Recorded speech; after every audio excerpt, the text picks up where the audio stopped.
Side खबरों के लिए सब्सक्राइब करें फ्लेम मीडिया और उसके बाद बेल आइकन को प्रेस करें ताकि सबसे पहले आपको मिले एक्सक्लूसिव खबरें।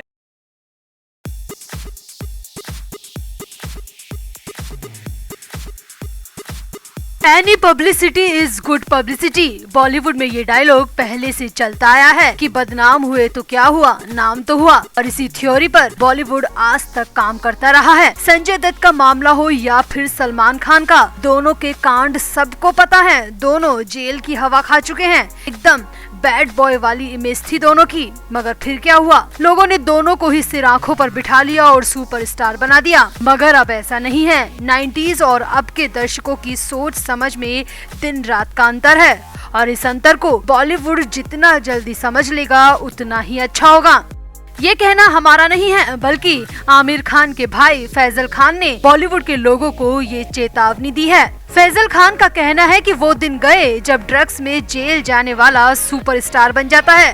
फैजल ने कहा कि आर्यन खान के मामले से पूरे बॉलीवुड को सबक लेना चाहिए। बच्चों को अच्छी परवरिश दो, दूसरे के बच्चों को भी काम करने दो। यहाँ पर फैजल ने नाम लेकर कहा कि सुशांत को जिस तरह मारा और जिस तरह शाहरुख का बेटा ड्रग्स में जेल जाकर आया, ये बताता है कि बॉलीवुड अपने अंतिम दिनों में है।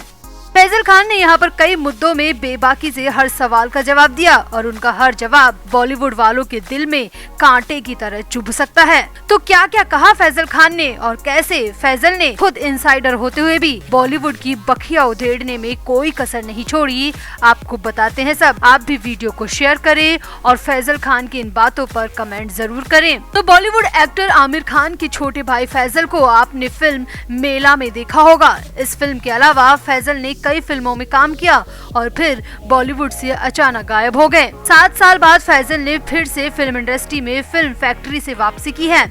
फिल्म में एक्टिंग के साथ ही खुद फैजल खान ने इसका डायरेक्शन भी किया है, जिसकी काफी सराहना भी हुई। 55 साल के फैजल खान अपनी बेबाकी के लिए जाने जाते हैं, क्योंकि उनकी परवरिश बॉलीवुड के माहौल में हुई है। उनका बड़ा भाई सुपरस्टार है और पिता भी बॉलीवुड में सक्रिय रहे थे, इसीलिए फैजल ने बॉलीवुड को बहुत करीब से देखा है। हालिया इंटरव्यू में फैजल खान ने कहा कि वो अपने इतने सालों के एक्सपीरियंस के आधार पर कह सकते हैं कि ये दौर बॉलीवुड का सबसे काला दौर है, जहां ऑडियंस को उनके स्टार से नफरत हो रही है। नापसंदगी होती तो कोई बात नहीं, मगर दर्शक तो बॉलीवुड स्टार से नफरत करने लगे हैं, जो कि बिल्कुल भी अच्छा नहीं है। फैजल खान ने कहा कि शाहरुख खान खुद जितने बड़े सुपरस्टार हैं, मगर उन्होंने अपने बेटे को अच्छी परवरिश नहीं दी, जिसका नतीजा सबके सामने है।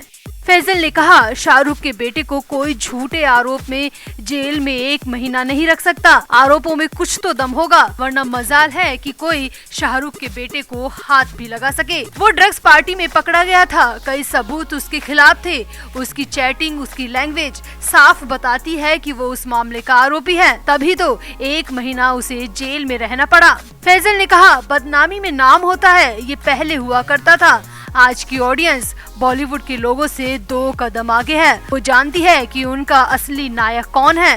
फैजल ने यहाँ पर राम गोपाल वर्मा के उस बयान का भी जिक्र किया और कहा कि राम गोपाल वर्मा जो कहते फिर रहे हैं कि आर्यन तो शाहरुख से भी बड़ा सुपरस्टार बनेगा, तो उनकी थ्योरी एक दिन गलत साबित होगी, ये देख लेना, क्योंकि अब दर्शकों के लिए ड्रग लेने वाला हीरो नहीं हो सकता।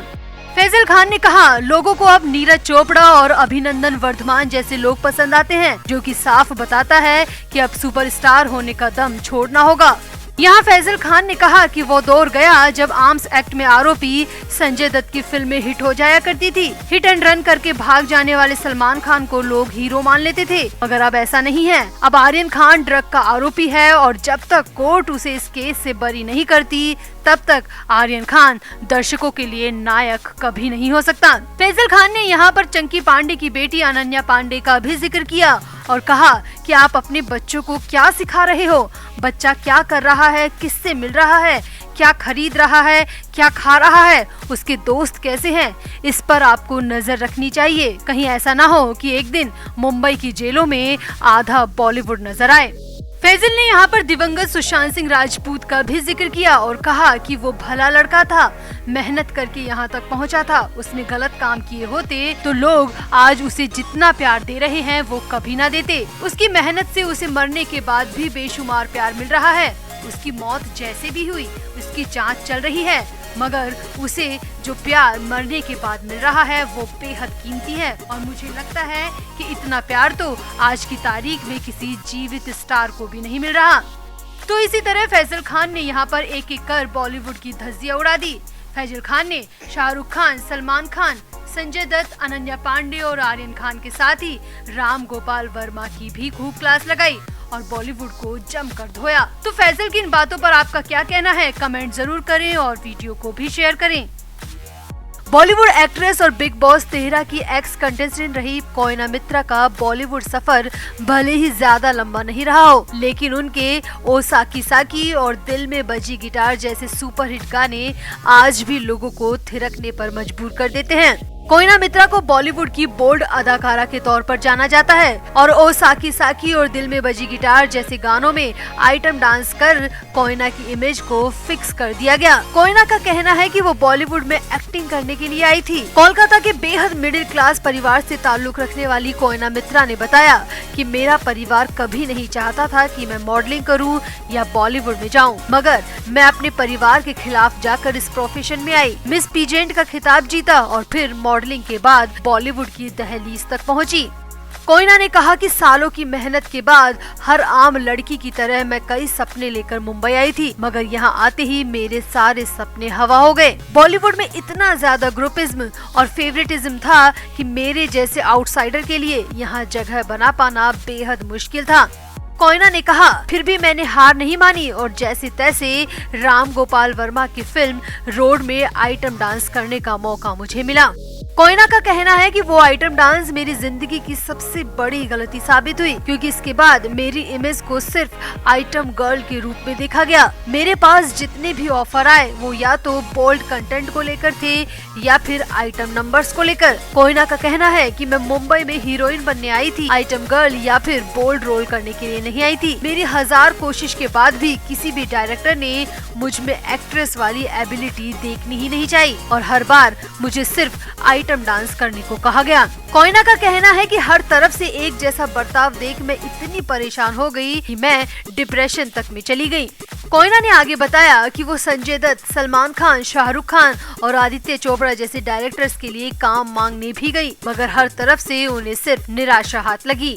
कोयना का कहना है कि इसी बीच एक डायरेक्टर ने मुझसे कहा, मुझे बिल्कुल भरोसे में लिया और कहा कि अगर मैं अपने चेहरे में कुछ बदलाव करवाऊं तो वो मुझे अपनी आगे आने वाली फिल्म में मेन लीड के रूप में लेंगे। कोयना का कहना है कि मैंने इस डायरेक्टर की बातों पर भरोसा करके अपने चेहरे की प्लास्टिक सर्जरी तक करवा दी और अपनी सेविंग्स के लाखों रुपए प्लास्टिक सर्जरी में लगा दिए।